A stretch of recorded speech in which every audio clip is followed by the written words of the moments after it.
Bienvenidos a otro maravilloso encuentro, otra sesión de la cuarta cátedra de Historia Regional de Manizales y Caldas, Alivio Jaramillo Giraldo, Cultura y Territorio. Recordarles, por favor, que no olviden ingresar a la página www.piedramaní.com. Allá encuentran toda la información relevante sobre los aconteceres de la cátedra y gran parte del material que aquí ustedes han venido conociendo. Los videos, las ponencias y algunas notas de lo que ha sido la experiencia de estas sesiones. Y hoy llegamos a la sesión número 59 desde el inicio del proyecto. Invitarlos muy cordialmente a que por favor nos ayuden a reproducir las piezas animadas o animatics que han sido diseñadas para que sean conocidas de manera didáctica por todas partes del mundo, especialmente en las instituciones de educación básica y media. Son piezas animadas de aproximadamente 5 minutos de duración. Basta con que ustedes escriban en la página de piedramaní.com o en YouTube Animatic Cátedra Historia Regional de Manizales y les aparecen las que hasta el momento hemos podido realizar y desarrollar. Compártala con los estudiantes de sus colegios, por favor. En caso de una evacuación de emergencia, las personas que están en las primeras 4 hileras de arriba levantan la mano, por favor. Gracias. Salen por la parte de arriba y de la 5ª hilera hacia abajo salimos por la puerta que está a mi derecha. Recordarles anticipadamente que el próximo martes también tendremos cátedra en este mismo lugar y a esta misma hora con nuestro invitado especial Gonzalo Luque, que nos hablará sobre aproximaciones al río Cauca. Creo que ha sido uno de los ríos poco explorados, seguramente habrá tiempo para mirar, porque el río Cauca de pronto ha merecido la mirada de las famosas consideraciones de sujetos de derecho, beneficio del que no ha gozado el río Magdalena. Son unas cosas un poco curiosas en nuestro país, pero ya habrá tiempo de hablar de eso. Les queremos contar antes del inicio de nuestra sesión que por favor a la hora de la salida nos entreguen y diligencien la encuesta. Es muy importante para nosotros que por favor todos diligencien la encuesta. Dentro de 8 días haremos el examen del tema de hoy, ¿sí? Por ahora, por cuestiones de tiempo, con el panel pasado no resolvimos el examen último, que de hecho vi a algunas personas copiándose en muchos de los compañeros. Recuerden que es individual, ¿sí? Capturé en flagrancia en la entrada del auditorio a 3 soplándose el examen. Por favor, vamos a resolverlo rápidamente. Esta era la evaluación sobre la ponencia de Carlos Arboleda González sobre Vida y Obra de Rafael Arango Villegas. La primera pregunta era: los padres de Rafael Arango Villegas eran y procedían de. Primera opción, Matildo Arango y Anatulia Villegas y venían de Sonsón, Antioquia. Segunda opción, Alfredo Arango y Constancia Villegas y venían de Río Negro. Tercera opción, Ambrosio Arango y Carmelita Villegas y venían de Abejorral. La respuesta correcta es la tercera. Los padres de Rafael Arango Villegas eran Ambrosio Arango y Carmelita Villegas y venían de Abejorral. La segunda pregunta, ¿le acertaron ahí? Mejoraron los exámenes, ¿no? En el anterior examen les fue muy regular. Un año antes del nacimiento de Rafael Arango Villegas, 1899, uno de los hechos más importantes para la ciudad fue, primero, el surgimiento del alumbrado público. Segundo, la primera feria o carnaval de Manizales. Tercera opción, la instalación de la primera planta telefónica en la ciudad de Manizales. La respuesta es... Hay que poner cuidado a los ponentes. La instalación de la primera planta telefónica en la ciudad de Manizales. El alumbrado público, si no estoy mal, Gonzalo me ayuda, 1911, ¿no? La instalación de la primera, el surgimiento del alumbrado público, doctor Albeiro, ¿no? Tercero, Asistencia y camas. La famosa y única novela de Rafael Arango Villegas debe su nombre a, primera opción, el desarrollo de la novela en lo que era el Hospital de Caldas. Segunda opción, las escenas que se desarrollaron en un famoso prostíbulo de Manizales. Tercera opción, el nombre de una pensión. La respuesta es la tercera. Espero que haya ganado el examen, ¿no? Les queremos compartir dos buenas noticias.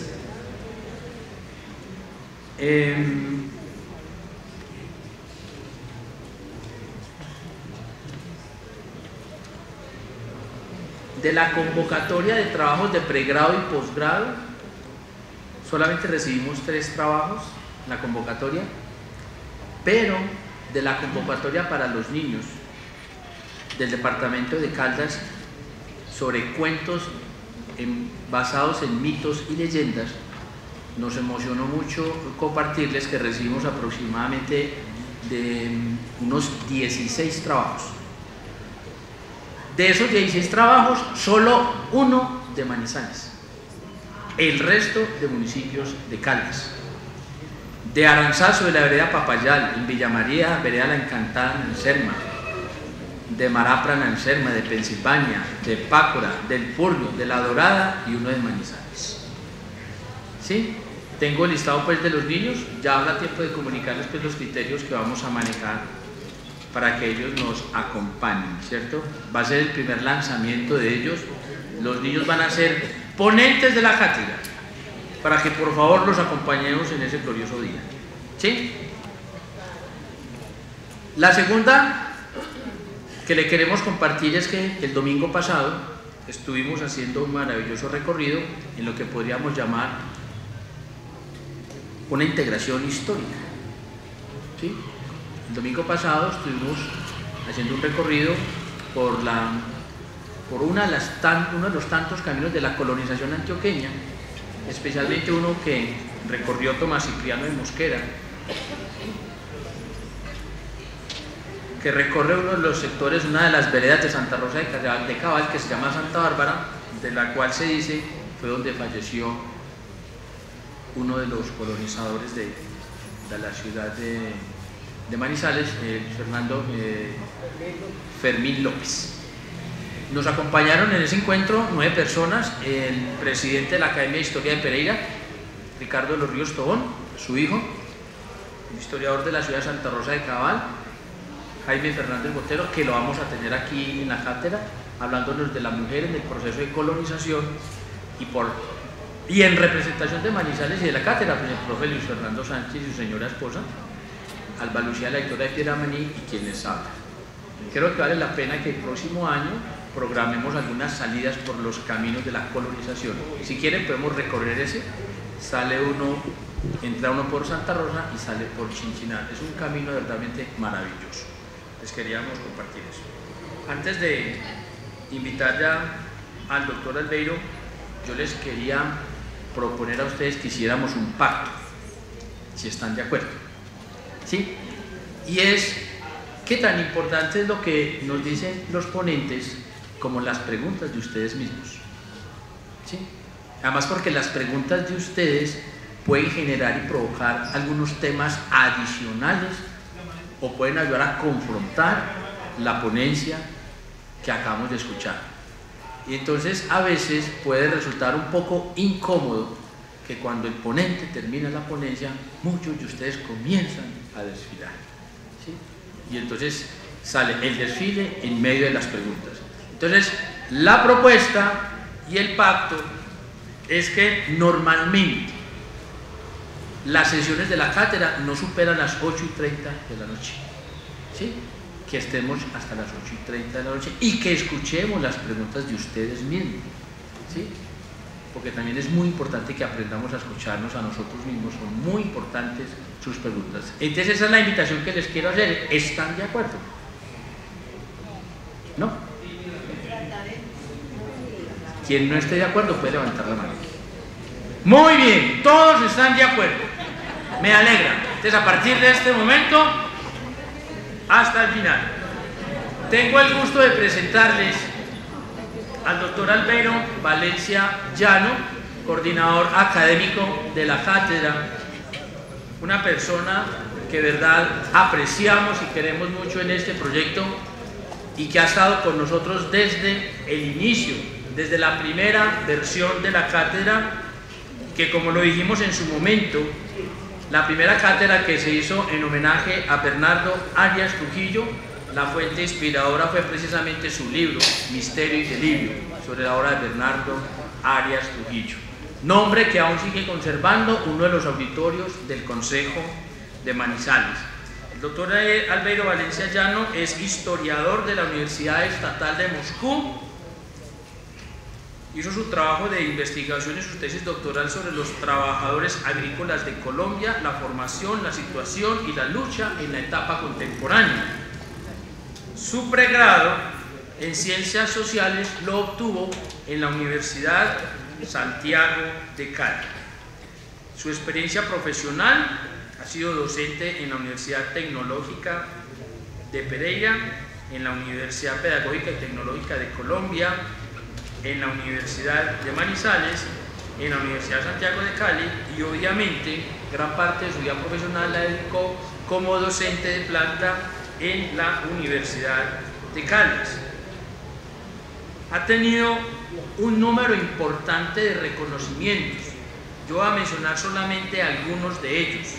La Orden Alejandro Gutiérrez en la categoría Quirino Villegas, otorgado por la Gobernación de Caldas y la Secretaría de Educación en el año 2016, la Gran Orden del Consejo de Manizales en el grado de caballero, otorgada en el año diciembre de 2015, la moción de reconocimiento de la Asociación Colombiana de Historia Regional en abril de 2013, primer puesto del concurso de literatura en Caldas en el año 2009, medalla del centenario del departamento de Caldas de la Secretaría de Educación del año 2005, entre otras. ¿Sí? Entre otras. Ha dirigido, como es usual, un número importante de trabajos de grado y podríamos decir que es una de las personas que con mayor rigor académico ha investigado el desarrollo, las causas y los efectos de nuestra historia regional.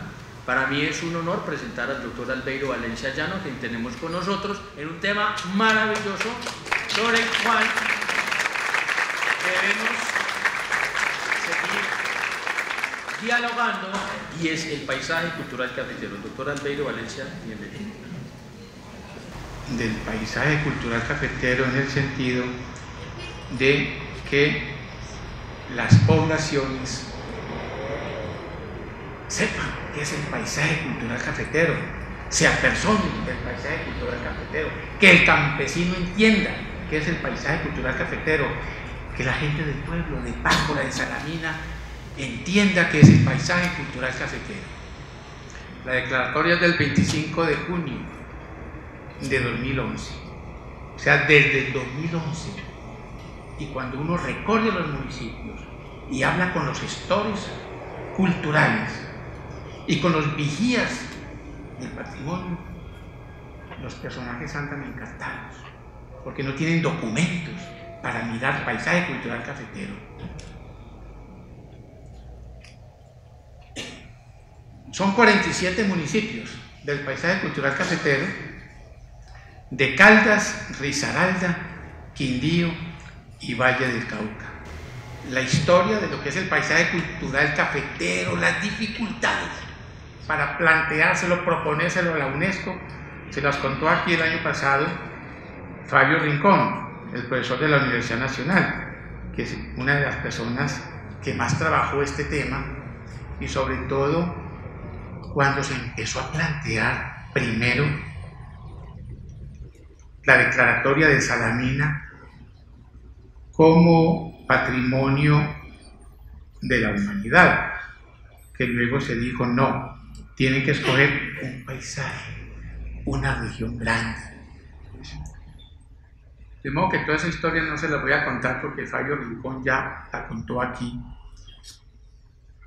Me voy a concretar a los municipios del paisaje cultural cafetero de nuestro departamento, a los 17 municipios. Miren ustedes que empezamos con esta zona que es la clásica: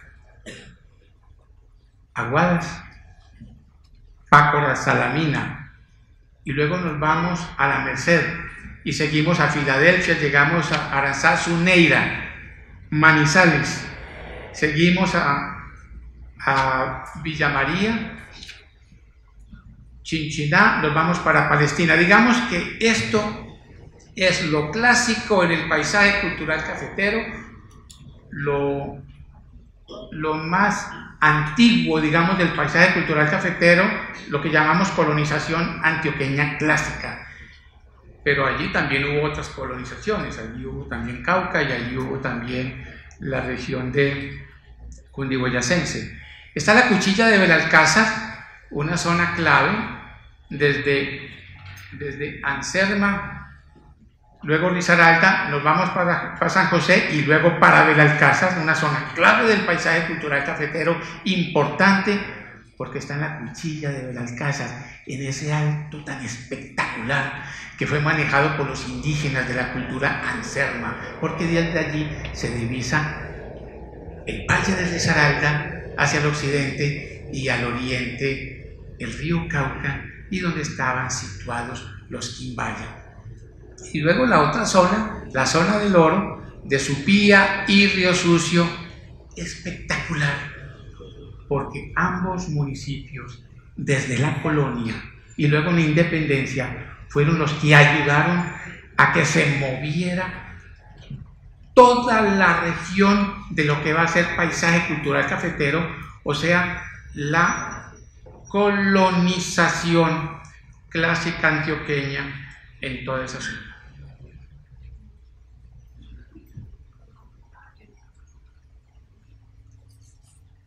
Voy a empezar con el patrimonio natural. Digamos, voy a empezar con el paisaje, con el territorio. El agua de las quebradas, de los ríos, lo que tanto cuidaban los indígenas y cuidaban los colonos antioqueños, los colonos caucanos, los colonos cundiboyacenses, los tolimenses, que cuidaron tanto, por lo menos hasta 1920. Y luego esto, la casa en el territorio, la casa metida en el paisaje, en el bosque, en pedazos de selva. Miren la preciosidad de esa casa, metida en ese paisaje, haciendo contraste. El pedazo de selva, el guadual, el arboloco, el cedro, el comino. Otro tipo de paisaje, la casa metida en la finca, haciéndose la finca. Tenemos el cultivo de plátano, el platanal. En esta parte, miren, el guadual, tenemos arboloco, tenemos cedro, tenemos nogales, y la casita allí, junto a la huerta, junto a la platanera.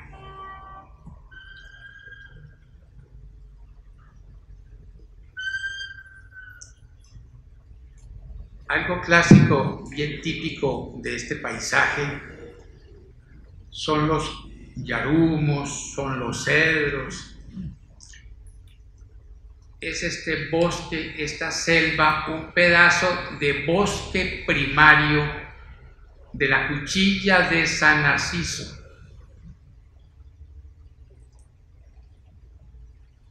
Y esto, la cordillera Nevada, el Nevado de Ruiz, toda esa cordillera Nevada,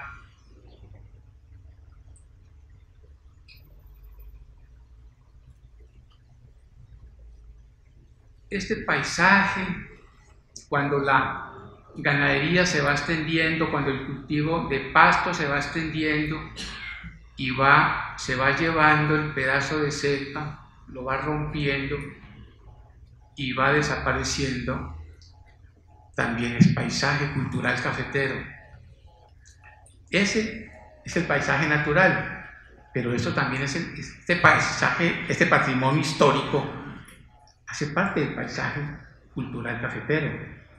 Entonces, hay que defenderlo, hay que mirar los pedazos de historia, rescatar los pedazos de historia de nuestros antepasados, de las grandes naciones que hubo aquí, la gran nación de los Anserma y la gran nación de los Quimbaya.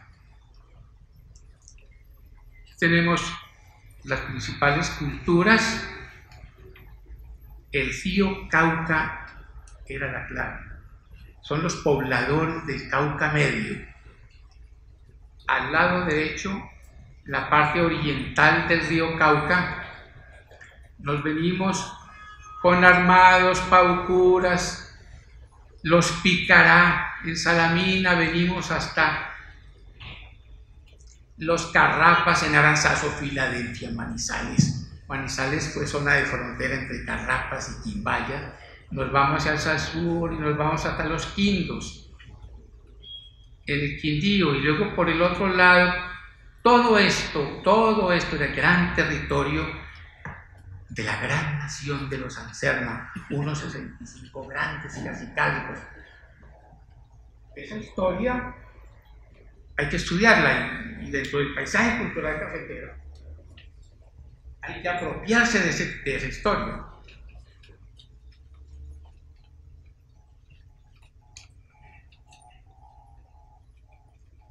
Son nuestros ancestros. Es una fotografía de hace 35 años en nuestra región. Son los descendientes que se resisten a morir en los resguardos de Cañamomo, Loma Prieta, San Lorenzo, la montaña Escopetera Pirsa, en la parte de la región de Bonafón. Se resisten a morir. Esta artesana, en la cuchilla de Belalcázar, en el resguardo, una fotografía de hace unos 25 años trabajando la cerámica. La cestería, que la trabajan en San Lorenzo, que la trabajan en Cañamomo, Loma Prieta. La cestería con guasca de plátano y amarrado con bejuco atacorral.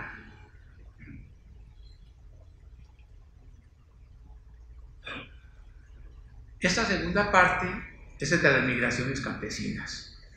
Empiezan en 1780, cuando hay hambre en Antioquia, hay miseria en Antioquia por la crisis de la minería. Los dueños de los medios de producción y los administradores de Antioquia orientan a los campesinos pobres y les dicen: pásense para el sur, al sur de Antioquia, del río Arma hacia el sur, por dos vías, donde está la región del oro, Marmato, Quiebralomo, la Vega de Supía, San Juan, o por la otra margen oriental de Arma hacia el sur, donde están las aguadas, porque hay baldíos del Estado. Entonces, váyanse para esa región. Aprovechan los campesinos las guerras de independencia. Desde 1800 en adelante hay una gran oleada, pero cuando se da la guerra civil, después de los gritos de independencia de 1810, y están las guachafitas por todos lados, en la Vega de Supía, en Marmato, porque ha llegado el grito de independencia de Cali del 3 de julio de 1810. Entonces, la gente de Supía, de Usucio, de toda esa zona, se emociona con lo que parece que viene. Los libres se emocionan y los campesinos pobres que vienen de Antioquia aprovechan semejante lío y se van metiendo en tierras del resguardo,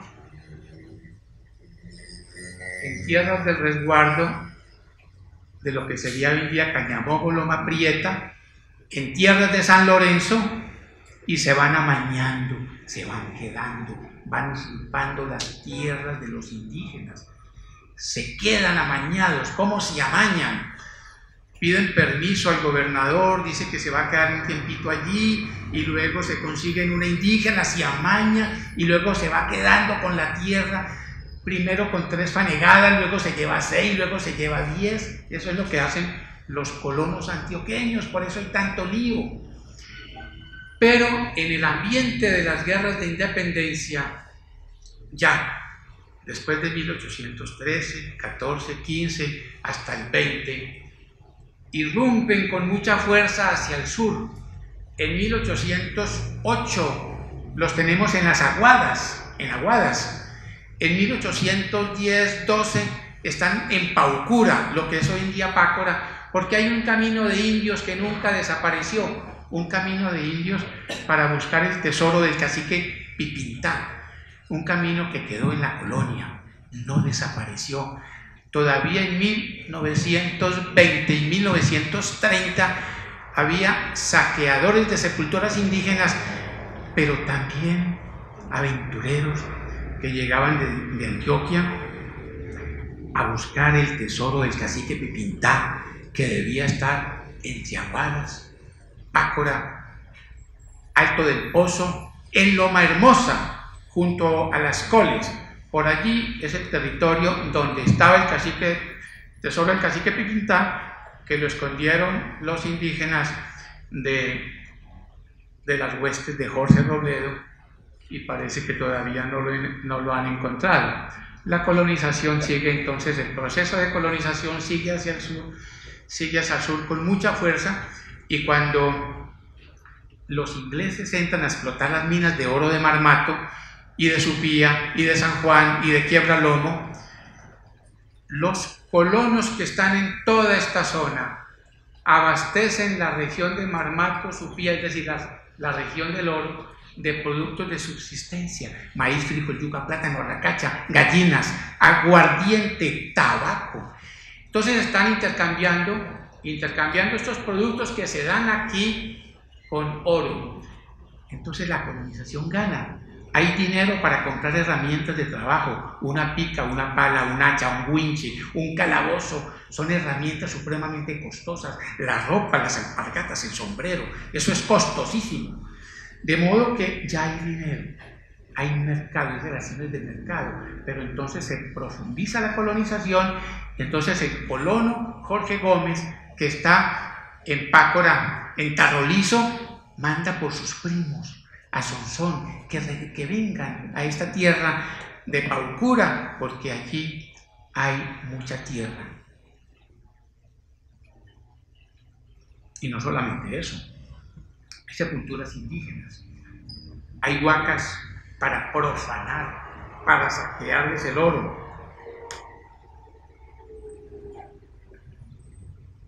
Son migraciones de campesinos pobres. Este cuadro es clásico, el de Francisco Cano, que está en el Museo de Antioquia. Miren ustedes la fuerza que tienen los símbolos. La colonización es obra de familia. Un hombre solo, una persona sola, un hombre de 20 años, de 22, de 25 años no puede salir a colonizar.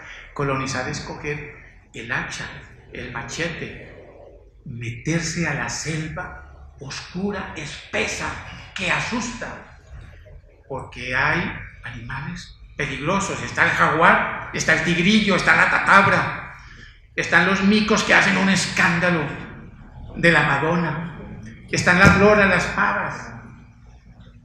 Entonces eso asusta, la asusta.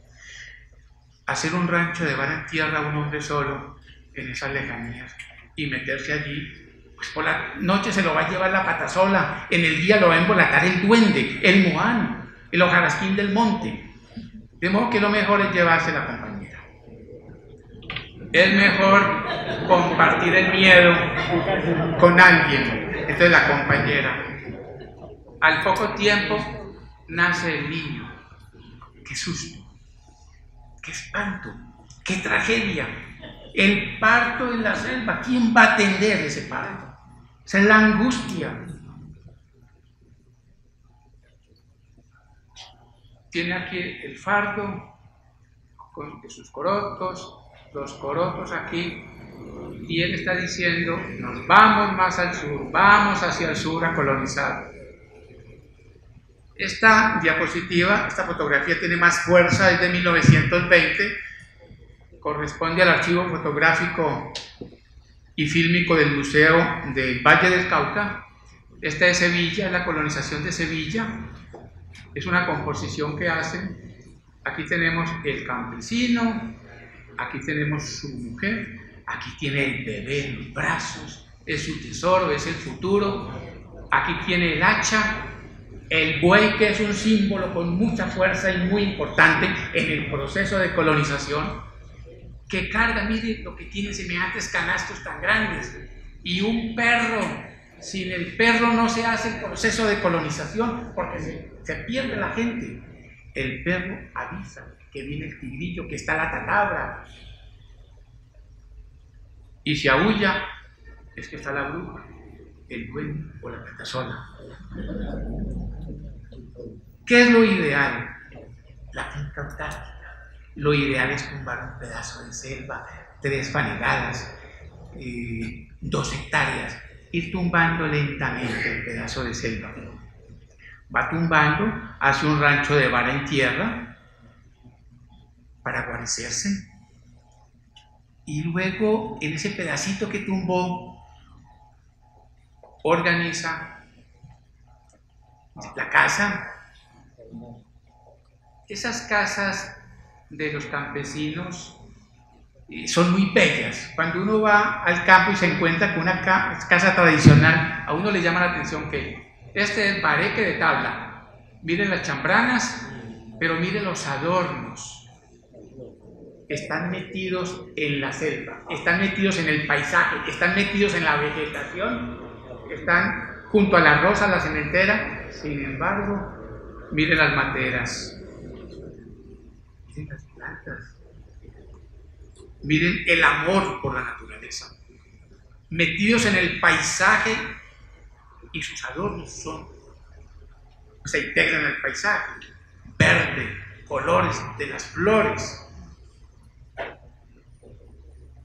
La parte más importante del rancho es la cocina, el fogón que esparce ese calor generoso. Se reúnen a las 7 de la noche a contar cuentos, y es a narrar, es a contar cuentos, mientras el fogón se está haciendo allí las arepas, el agua de panela, empiezan a contar cuentos. El papá dice: ¿cómo les parece que estaba yo tumbando el árbol, y cogí el hacha y empecé a darle un golpe, y luego paré para suspendí la labor para quitarme el sudor, e inmediatamente escuchaba un golpe. ¿Qué pudo haber pasado? ¿Quién viene? Si es un muchacho el que está contando y tiene 18 años, o 20, o 21, o 22, o 25, y es soltero, ¿quién viene? Pues una mujer que lo va a llevar, y viene en una sola pata, la pata sola, y debe ser bonita, debe ser linda, debe tener una cabellera larga como las cabelleras de las mujeres de la época, con trenzas. Linda, preciosa, en una sola pata, no importa, y se lo va a llevar. Entonces es la pata sola. De pronto está el señor tumbando el árbol, está rozando, está desmatonando, desmalezando, desbrozando, y mira para el piso. Hay un ruido, hay un movimiento de la hojarasca. ¿Qué puede ser? El hojarasquín del monte es un animal, él no lo ve, pero es la hojarasca que se está moviendo. El hojarasquín del monte. ¿Quién más puede ser el hojarasquín del monte? Está el campesino, termina su jornada, se va para la casa, se distrajo, lo picaron las hormigas. ¿Qué hormigas? Las quitacalzón, que son tan bravas que cogen, entierran sus tenazas y para quitarlas dejan allí las pinzas y usted se tiene que quitar la ropa y matar las hormigas y luego se pone la ropa y va a buscar el camino y se perdió. Se perdió. ¿Por qué se perdió? Por el duende. Estaba por ahí cerquita y lo embolató. ¿Por qué lo embolató el duende? Porque de pronto es un depredador, porque está tumbando más árboles de la cuenta. Es un depredador. Es un depredador. Oye una carcajada. Una carcajada. ¿El grito de quién? ¿De una bruja? ¿De la madre selva?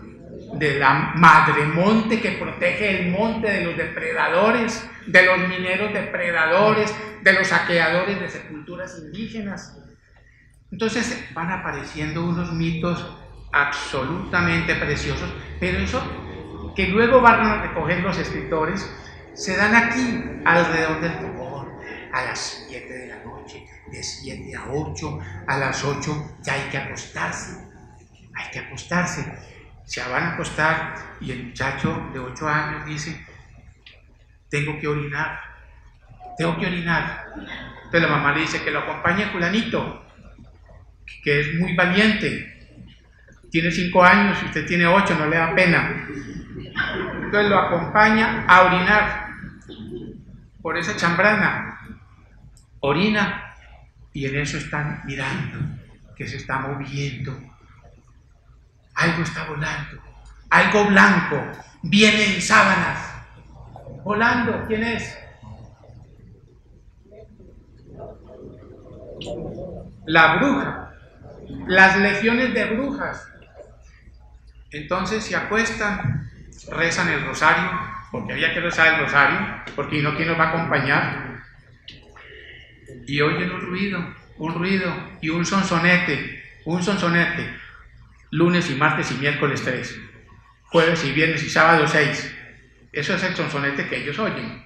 Lunes y martes y miércoles 3, jueves y viernes y sábado 6.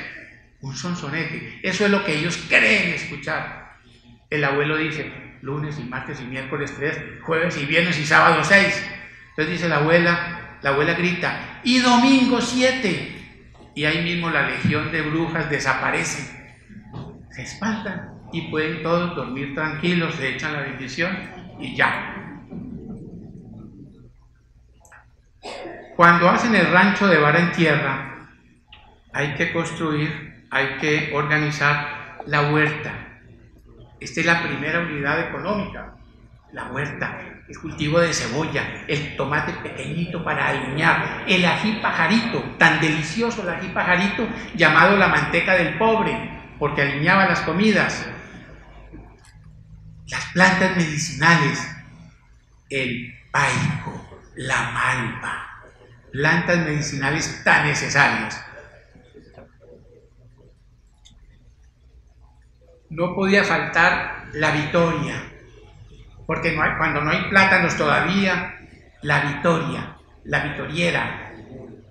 Aquí tenemos un cultivo de yuca, por aquí tenemos plátano, hay que tener arracacha, la huerta, la principal unidad económica, la primera unidad económica, y las gallinitas. Sin gallinas el campesino está muerto, necesita las gallinas. Hay muchos tipos de gallinas en esa época todavía, afortunadamente nos queda.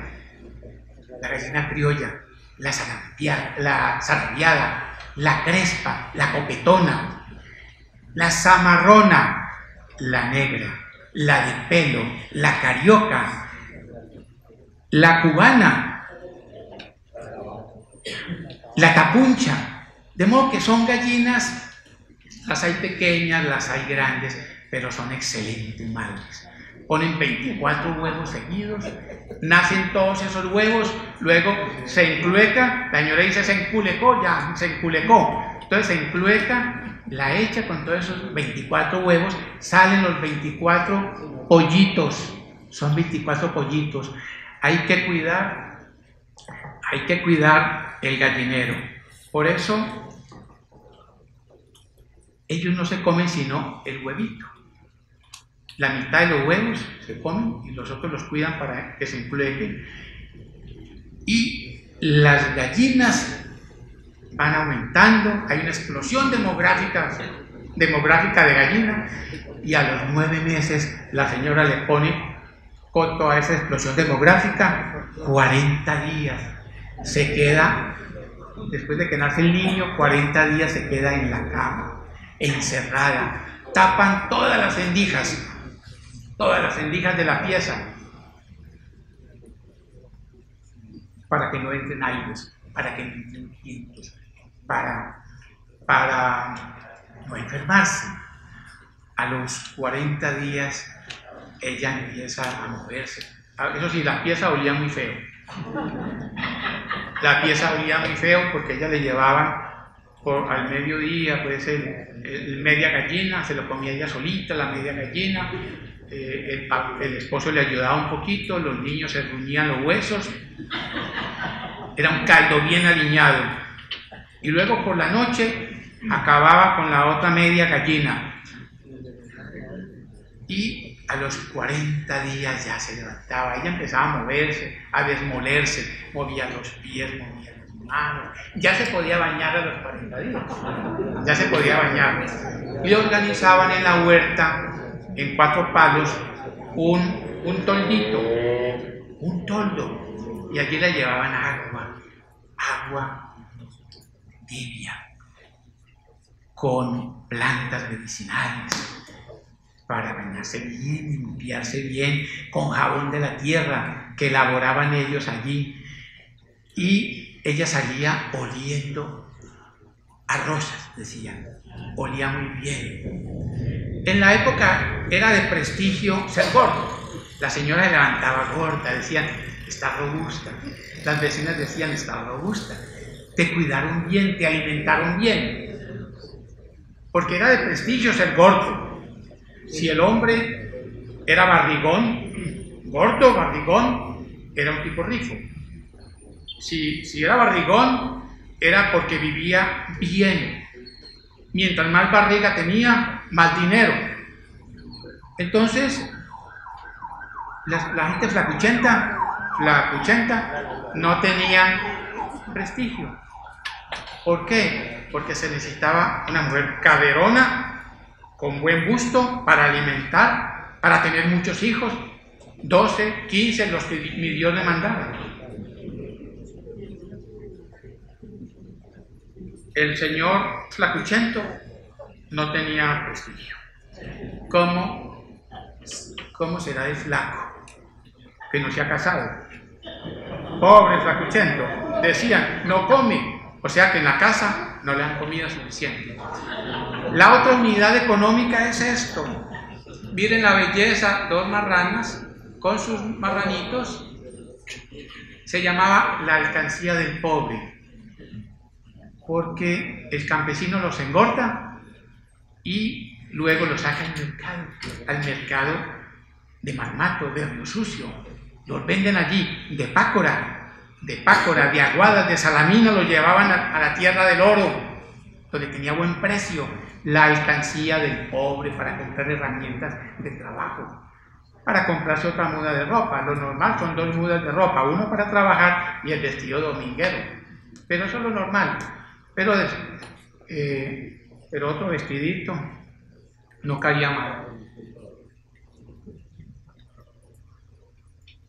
La otra unidad económica, el trapiche panelero.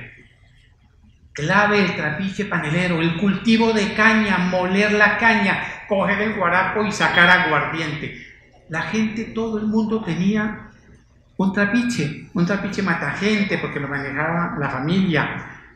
El trapiche matagente, destilar el guarapo, sacar alcohol, sacar aguardiente. Se necesitaba tanto el aguardiente como el alcohol. Y 2 o 3 o 4 fondos. La ventaja es que el combustible es el bagazo de la caña que se va acomodando en las paredes del trapiche. Esa es la ventaja del trapiche panelero. Además tiene la panela, tiene la miel, tiene los dulces. Y está moliendo cada 15 días, en fin.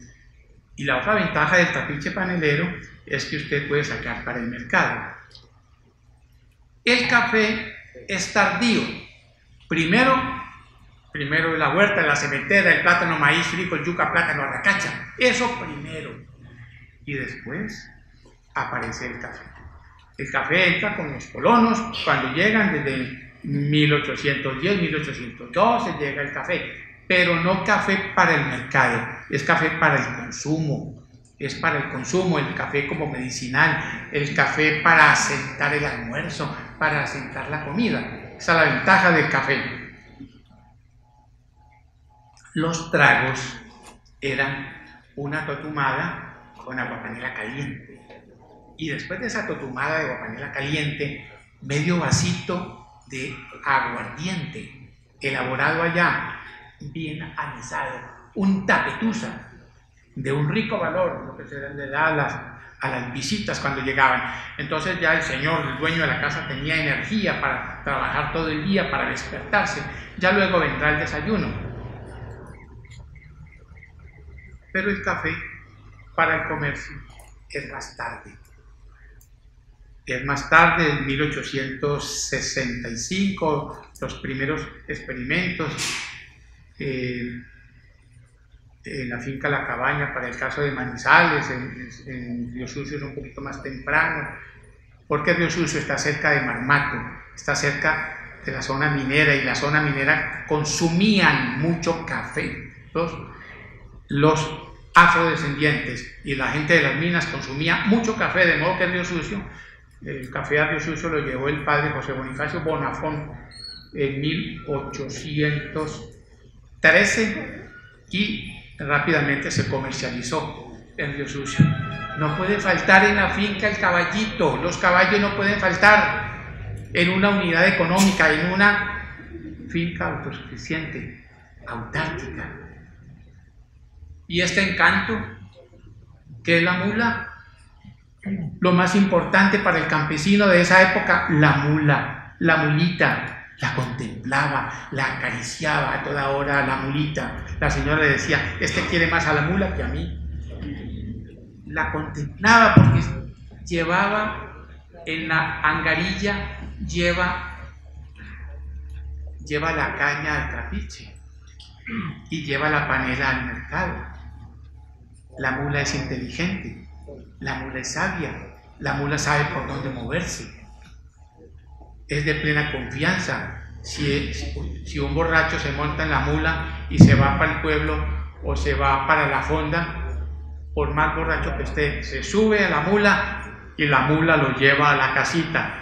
Y en la época había puertas de golpe, y la mula cabecea y sigue y lo lleva a la casita sin ningún problema. Cuando llega a la casa, la mula agacha la cabeza y lo tira al piso, y ahí se despierta el tipo. Esta es la verdadera unidad económica, la autarquía. Pero miren ustedes la hermosura. Se apuntala la casa, descansa en esa parte de allá, y mire aquí cómo está sostenida por esas guaduas. Las guaduas la sostienen. Miren la ropa, la casa con techo de teja. Cuando aparecen las casas con techo de teja, la teja árabe, en la época le llamaban española, pero es árabe.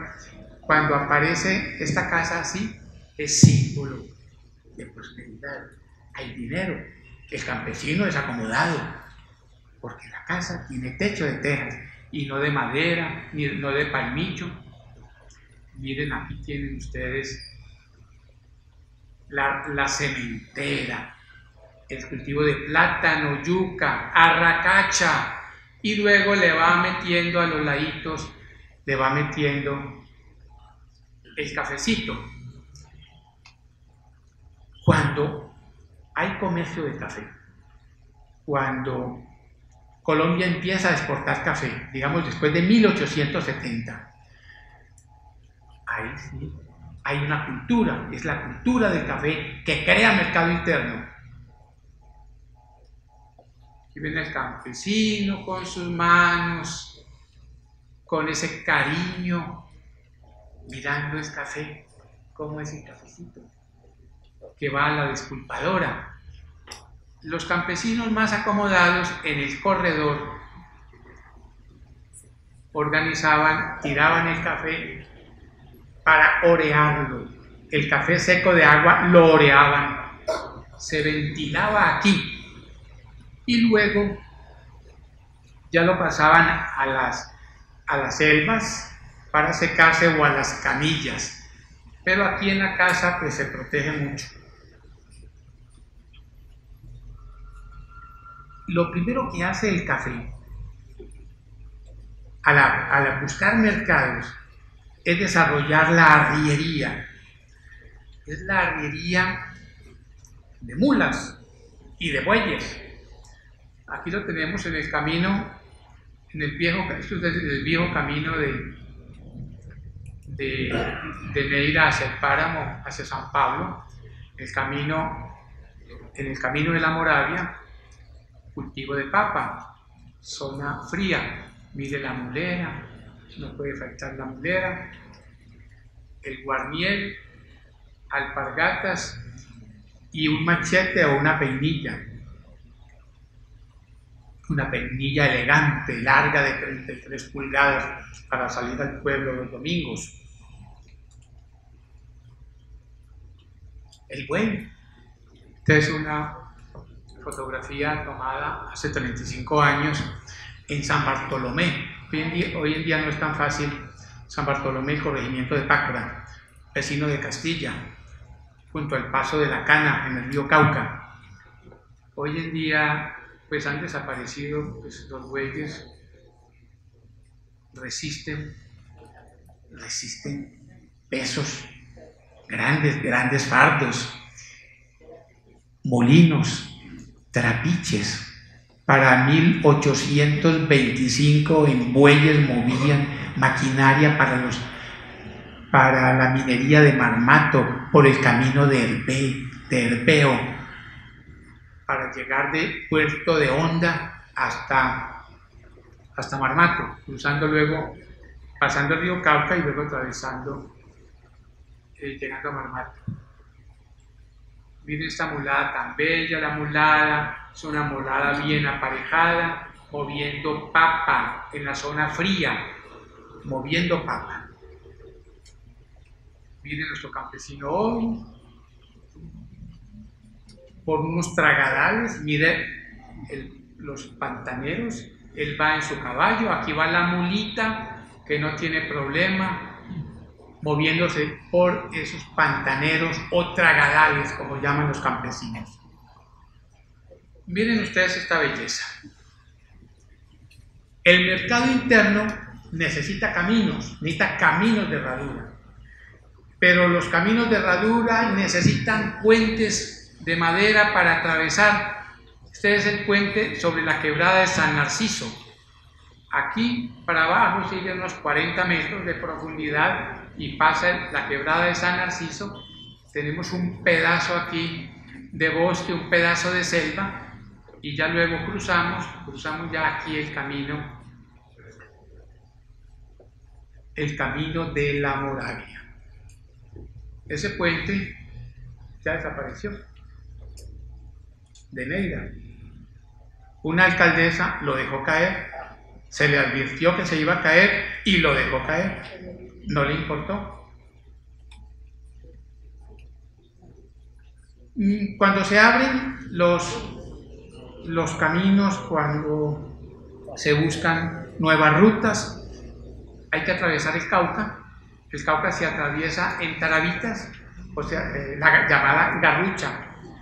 Simplemente reemplaza los pasos sobre el río Cauca que hubo en la colonia, los pasos de Bufú, Caná, Moná, el paso de San Isidro de Picará, donde se estrecha, se encañona el Cauca. Los indígenas hacían pasos, cogían un lazo pues, de cabuya de un lado a otro del río, le amarraban una balsa y así pasaban el ejército de un lado a otro. Así pasaron al ejército de Robledo durante 3 días, le pasaron sus 100 hombres, sus caballos, le pasaron sus cañones y todo el menaje, que no era poquito, en 3 días.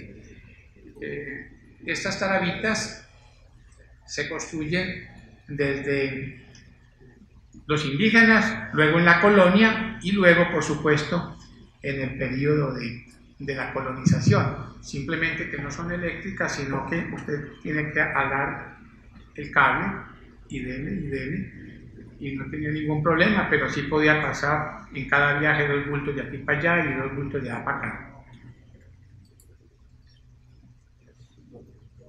Esta es la clave. Esta es la clave. Esta es la fonda, la quiebra de Vélez. Las fondas son la clave en el cruce de caminos. Las fondas se encargan de unir la finca con la aldea. Y hay fondas por todos lados. Los arrieros calculan llegar a la fonda al anochecer.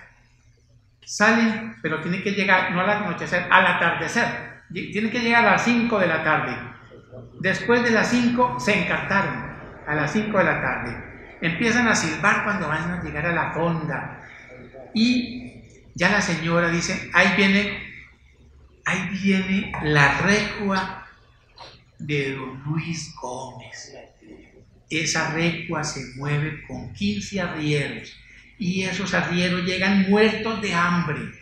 Entonces hay que tenerle todo lo que sobró del desayuno, lo que sobró del almuerzo, plátano asado, pedazos de chorizo, asan carne, frijoles, yuca. Y entonces le dan todo eso al arriero. Ese es el principio de la bandeja paisa. Ese es el principio de la bandeja paisa. La bandeja paisa aparece en el sur de Antioquia. Este es el sur de Antioquia. Paisa es un antioqueño por fuera de su territorio habitual, por fuera de su territorio normal, por fuera de Santa Bárbara, de Río Negro, de Titibí, de Amará, de Sonsón, de Abejorral, en Salamina, en Pácora. Ese paisano que está allí, a ese arriero muerto y hambre, le dan todo el sobrado en una cayana, tiene de todo, la rellena de hace 8 días, el chorizo bien sabroso, bien alineado, todo eso y todo lo que sobró, pues lo que dejaron los de la casa. Y entonces aparece la bandeja paisa. Cuando yo voy a Guaduas y doy una charla y yo cuento allí, le digo, ¿cómo les parece que me sirvieron una bandeja paisa? Y yo le digo a la señora ahí del restaurante, pero ¿por qué? Esta no es una bandeja paisa, esta es una bandeja aguadeña. Digo, no, es una bandeja paisa, no, es una bandeja aguadeña, porque tiene todo lo que le echan a una bandeja. Si usted está en el Quindío, si usted está en Sevilla, si usted está en Pácora, si usted está en Sonsón, pero en Aguadas, la bandeja que usted, la señora me sirvió, es un pedacito de pionono, y ese pionono es el que le pone el sello, de modo que no hablen de bandeja paisa, hablen de bandeja aguadeña. Y en Salamina pues hace lo mismo, si le pone macana, si le da huevos al vapor, entonces póngale un sello en cada parte para que se caracterice su bandeja y no tenga el nombre genérico pues de bandeja paisa. La fonda es la clave, la intermediaria comercial. Es la intermediaria comercial porque aquí se intercambian los productos. El arriero trae winches, asadones, calabozos, sombreros, alpargatas, pero se lleva el maíz, el café, se lleva las gallinas, se lleva los marranos, o sea, los cerdos. Hay una cantidad de símbolos del paisaje cafetero que tienen mucha fuerza y que algunos se pierden, pero otros han tomado una fuerza que ayudan al turismo en cada región. Digamos, estos puentes que se resisten a morir. Este puente tiene 120 años, se resiste a morir. Tienen un encanto de esos puentes, increíble el encanto que tienen. En la época, hace 100 años, los viajeros dejaban, a la entrada aquí dejaban, los arrieros dejan aquí su recua y los otros dejan aquí en esta parte su recua. Y aquí se reunían los arrieros, digamos 15 arrieros o 20, a tomar aguardiente, a fumar un tabaco y a contar cuentos, anécdotas. Ahí se quedan media hora, bien agradable, tomando tapetusa, bien rico. Por él mi tapetusa, bien anisado. Yo le doy a él me da tapetusa a mí. Pero aquí se encontraba uno letreros. Aquí estuvo en 1910 el arriero Jorge Pérez, más aburrido que el diablo por la traición de una mujer. Aquí estuvo Luis Gómez en 1911. Quemé todas las cartas y las cenizas las tiré al río, desengañado por un amor. Digamos, esos son los encantos que tienen esos símbolos. Lástima que muchos se van perdiendo. Aquí tenemos dos símbolos, el banano y el plátano, y el jeep, que reemplaza la mula, la reemplaza, porque pues vale más el jeep que la mula. Y está hecho para resistir esos caminos difíciles de la cordillera. Mire este otro, la chiva o bus escalera. Esta es de Aguadas. Por dentro esa chiva está llena de gente que no cabe un alma. Los demás van aquí en el capacete. Aquí está una persona, aquí está el otro, aquí están los fardos, aquí está la mercancía. Se llama bus escalera porque por detrás está la escalera para subir simplemente al capacete. Otro símbolo, la yunta de bueyes. Los antioqueños la utilizaron, por supuesto. Hay todo un ritual cuando usted maneja la yunta de bueyes. Los muchachos la manejan, el de adelante es el que guía, el de atrás maneja aquí la yunta, maneja el arado y le dicen fuerza, fuerza. Y estas palabras las entienden los bueyes y van haciendo la fuerza y se van moviendo con la parsimonia del buey. Miren esta belleza, construida totalmente en Guadua. Esta es en Pueblo Rico, ahí en Neira. Toda completamente de Guadua. Miren que es esterilla, miren, sostenida por Guadua, y miren aquí el cerco, lo bonito. Esa foto se tomó, yo creo que hace por ahí unos 10 años, y luego volvimos y ya la habían tapado, mejor dicho, se habían tirado la casita porque le pusieron pañete de cemento. Y entonces la deformaron mucho y le quitaron el encanto. Le quitaron todo el encanto que tenía esa casita. Bueno, cuando abre el mercado interno del café, cuando aparece dinero, cuando aparecen las trilladoras, aparece una cultura para consumir más café, cuando hay acumulación de capital, cuando aparece el enriquecimiento de personajes como Antonio Pinzón, Carlos Eduardo Pinzón Posada, su hijo, Justiniano Londoño, el padre de Fernando Londoño, cuando hay una gran acumulación de capital y aparece la trilladora La Estrella, la trilladora Oriental, en fin, cuando se da todo esto, aparece el patrimonio urbanístico en un proceso acelerado y cada pueblo trata de ganarle al otro pueblo y el símbolo es la iglesia. El símbolo de la iglesia está es Aguadas. El símbolo de la iglesia está la casa cural y entonces Aguadas debe tener una iglesia más grande que la de Pácora y si no, más grande que la de Salamina, pero como Salamina es una ciudad tan importante, Salamina construye una iglesia más grande. Se ponen en contacto con los ingenieros de Marmato para que ayuden a los planos, a elaborar los planos. Entonces desde 1825 aparece ese forcejeo, cuando hay dinero en toda esta zona, en la clásica tradicional de colonización, por hacer un gran templo y muy hermosas casas. Vamos para Pácora. En estos pueblos afortunadamente hay un parque para descansar concebido como la sala de recibo de cada pueblo y luego hay una preocupación hoy por cuidar estas casas. Está en la calle real de Pácora.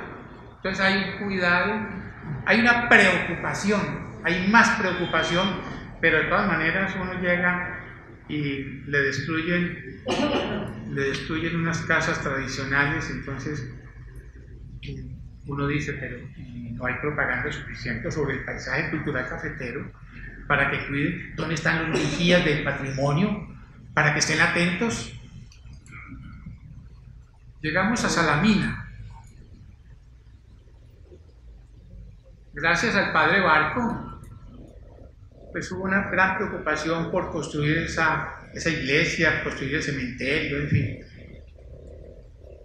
Pero se conserva afortunadamente, a pesar de los incendios, se conserva un centro histórico bastante bello, bastante hermoso, bastante tradicional, bastante caldense en Salamina. Miren esta calle, que es la calle real, tan bella, que se conservan los aleros, se conservan los balcones. Lo que más se modifica son estas puertas donde están los negocios, es lo más complicado, pero ahora hay una preocupación por cuidar la madera y hay una preocupación por los colores, por enriquecer con colores. Llegamos a la Merced, afortunadamente conserva un parque y conserva muchas casas del patrimonio, digamos, caldense. Filadelfia también conserva una gran riqueza en su centro histórico. En los últimos años hay un gran cuidado, digamos, por conservar centro histórico. Nos vamos para Aranzazu.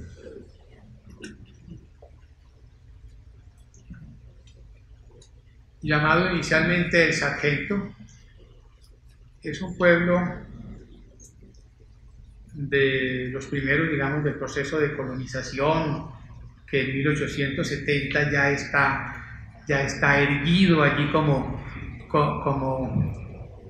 una villa, pero ha habido relativo cuidado por cuidar el patrimonio urbanístico.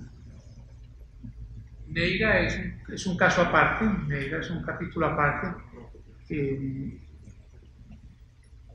Hubo un incendio que destruyó una parte del centro histórico, pero dicen que lo mejor de Neira es Pueblo Rico. O sea, esto. El Pueblo Rico se llama Pueblo Rico porque cuando pasaron los colonos, salieron de Neira, llegaron por esto para ir a Morro Gacho, hacia el sur, para seguir hacia el sur de Antioquia, pasaron por aquí, en la llamada pierna de montaña, en esas estribaciones, en esas alturas, guaqueaban para hacer un rancho, o cavaban para hacer un rancho de vara en tierra, se les iba la media caña o el regatón y encontraron una huaca. Entonces encontraron ricas sepulturas indígenas, ricas en oro. Para este campesino, una huaca sin oro es una huaca de un indio miserable. Y entonces si encuentra cerámica la rompe. Solamente guardaban alguna cerámica que sirviera como piezas para la vajilla y algunas de pronto hachas, pero el resto le daba rabia cuando si no encontraba oro. Pero allí encontraron mucho oro, por eso pueblo rico. De modo que en realidad era un pueblo rico en sepulturas indígenas. Cuando uno llega a Pueblo Rico y atraviesa Pueblo Rico, se encuentra con esta belleza. El paisaje, ellos veían todo esto en selva, árboles madrinos, selva, todo esto, y aquí se agachaba un morro gacho, por eso se llamaba Manizales, se llamaba inicialmente Morro Gacho. Cuando ellos subieron a la zona a colonizar esta parte, dijeron Morro Gacho, por eso el nombre de Manizales es Morro Gacho. Este es Morro Gacho, que es donde empieza Manizales, empieza aquí, y este es el plan de Morro Gacho, la Francia, y por eso ahí queda Morro Gacho hoy, conservó esos nombres. Aquí empezó la construcción de Manizales en septiembre de 1848, que es cuando empiezan a construir las primeras casas. La fundación oficial es el 12 de octubre del 49, pero en realidad los primeros ranchos son en septiembre del 48. Esta es una ciudad de contrastes. Miren ustedes esta iglesia tan bella, la iglesia de la Inmaculada, Bareque, por dentro puro cedro negro, absolutamente preciosa, pero miren ustedes la catedral que está fuera de sitio. Más bien quedaría mejor ubicada en París, en Europa. Es un contraste muy duro, muy grande. Por eso cuando un extranjero llega se asombra por los contrastes que hay en el centro histórico, la arquitectura republicana, y luego va a los agustinos o se va para San José y mira los contrastes. Arquitectura republicana en el centro histórico y luego Bareque, otro tipo de construcción, un patrimonio distinto en San José, en los agustinos. Villa María, construida, levantado, o Villa Maná. El nombre original es Villa Maná, que por una ortografía quedó Villa María, pero es Villa Maná, la aldea de María, la avanzada Caucana, pueblo liberal, en el límite con Antioquia, con Manizales, que es el límite, río Chinchiná, pueblo godo, muy conservador en sus costumbres, muy religioso. Y por eso aparece la Villa de María. Por eso aquí llegó Mosquera en 1860 y desde aquí amenazó a Manizales. Y luego firmó el Tratado de la Expansión y eso fue lo que hizo que Manizales echara para adelante. Porque cuando Manizales tiene 2.300 habitantes, tiene un ejército de 10.000 soldados. Hay que alimentar a 10.000 soldados. Y luego el mismo fenómeno se produce en la guerra del 85 y el mismo fenómeno en la guerra de los 1000 días. Las guerras favorecieron a Manizales, porque los colonos de Manizales podían vender aguardiente, tabaco, gallinas, sal a estos personajes. Seguimos, Parque de Villa María. Nos vamos para Chinchiná,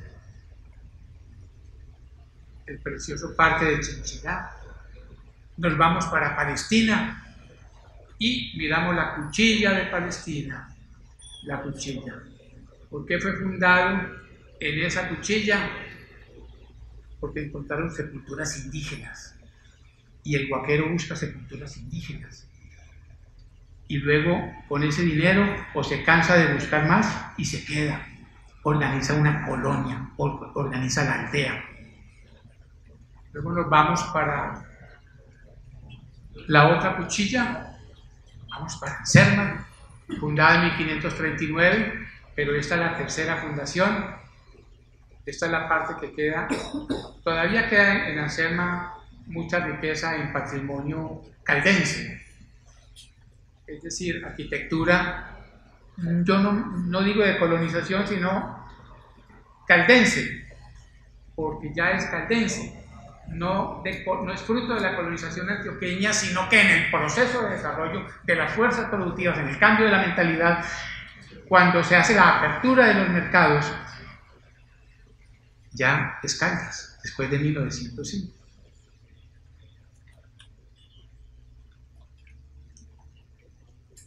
Nos vamos para Risaralda, en todo un filo, toda una cuchilla. Miren esta calle de Risaralda. Hoy en día los alcaldes se han preocupado por mantener vivos colores. Seguimos para San José. Esta es una foto de hace por ahí 30 años. Miren ustedes, esto ya no está, los toldos, venta de carne. El parque aquí y entre la calle real y el parque se organizaba un mercado muy bello, un mercado como mercado de aldea. Y aquí tenemos el Duende de San José, que es un duende muy especial. Es una obra de Jorge Vélez Correa. Este duende es un diablillo encantador, porque en toda esa cuchilla de Belalcázar los duendes embolataban a la gente y había brujas por todos lados, pero sobre todo el duende es la figura. Belalcázar por toda la cuchilla. Belalcázar tiene un encanto. El encanto de Belalcázar es que los indígenas, el cacique que se situaba aquí, controlaba su cacicazgo hacia el valle de Risaralda y controlaba a sus unas veces enemigos y otras veces amigos, los quimbayas que estaban ahí en el río Cauca, allí en el oriente. Y el símbolo, el monumento a Cristo Rey, ¿sí? 45 metros de altura. Entonces usted se asoma por aquí, se asoma por acá, por los brazos, y puede mirar el valle de Risaralda o puede ver la parte oriental hacia el río Cauca. Nos vamos para el Alto Occidente. Supía, fundada en la Vega de Supía, no la fundó nadie, se fue haciendo después de 1540 en adelante. Y nos vamos para Río Sucio, que es un caso espectacular, porque Río Sucio tiene las dos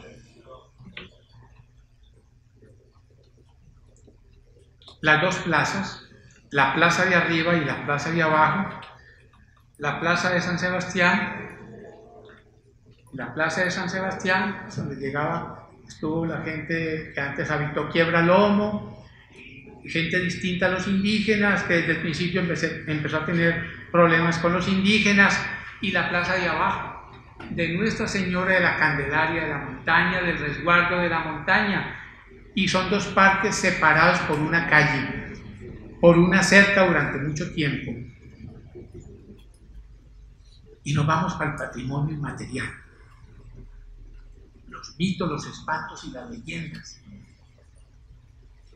En cada pueblo hay que recoger este patrimonio inmaterial. Los maestros, los ancianos tienen una gran posibilidad de transmitir, digamos, esa información. Los maestros recogen la información a través de los alumnos, que entrevistan a sus padres, entrevistan a los abuelos, porque los mitos son distintos. Es distinta la Madremonte de Anserma a la Madremonte de Pácora. Es muy diferente, porque la mentalidad campesina le va añadiendo cosas. Los escritores van recogiendo Arrieros Somos, de Rodrigo Correa Palacios, Bobadas Mías, Este es Rafael Arango Villegas y Risaralda. Pero miren ustedes este cuadro. Miren la fuerza que le pone Arias Trujillo cuando explica cómo quiere la carátula de su novela Risaralda. Miren estos afrodescendientes, miren el cuerpo precioso de esta mujer y miren el negro cómo la quiere acariciar, cómo la contempla. Eso refleja la obra por dentro, lo que es la obra, lo que es Risaralda por dentro, como la describe Arias Trujillo, una novela de negritudes. Y este tipo de obras, La bruja de las minas, donde Gregorio Sánchez Gómez, quien vivió, trabajó en Marmato, en las minas de Marmato, empieza a contar lo que él vivió.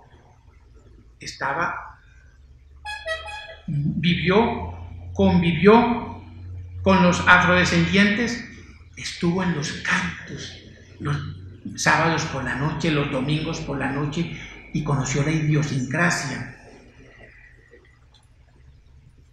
Y luego muestra por qué los europeos que están en las minas lo que más quieren es tener relaciones sexuales con una negra bien pura, bien negra, y tomar harto licor. Es lo que quieren los europeos: licor y tener la relación sexual con su pareja. El Putas de Aguadas.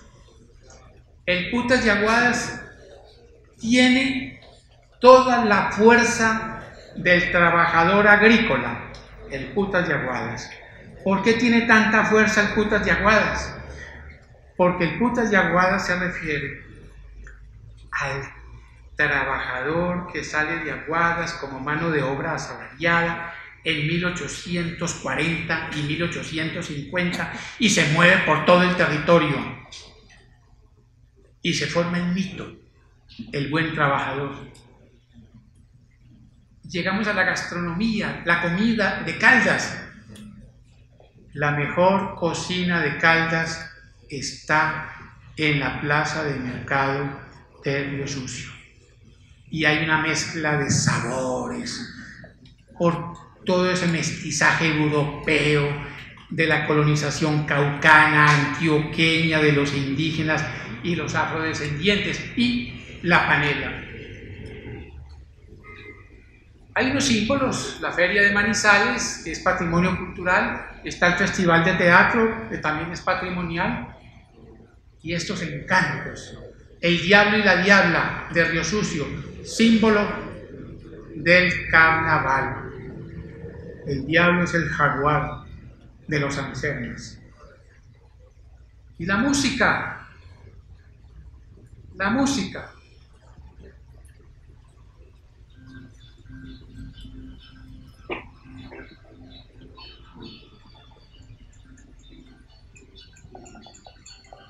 Es la nigua, porque en la época, desde 1840, campesino, trabajador, peón, arriero que se respetaba, era niguatero.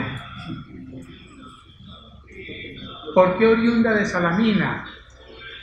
Porque Salamina hacia 1850 exportaba mano de obra, y esa mano de obra llega a las fincas y lo primero que hace es pedir un cuchillo, agua caliente y sacarse las niguas.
Muy bien, un aplauso para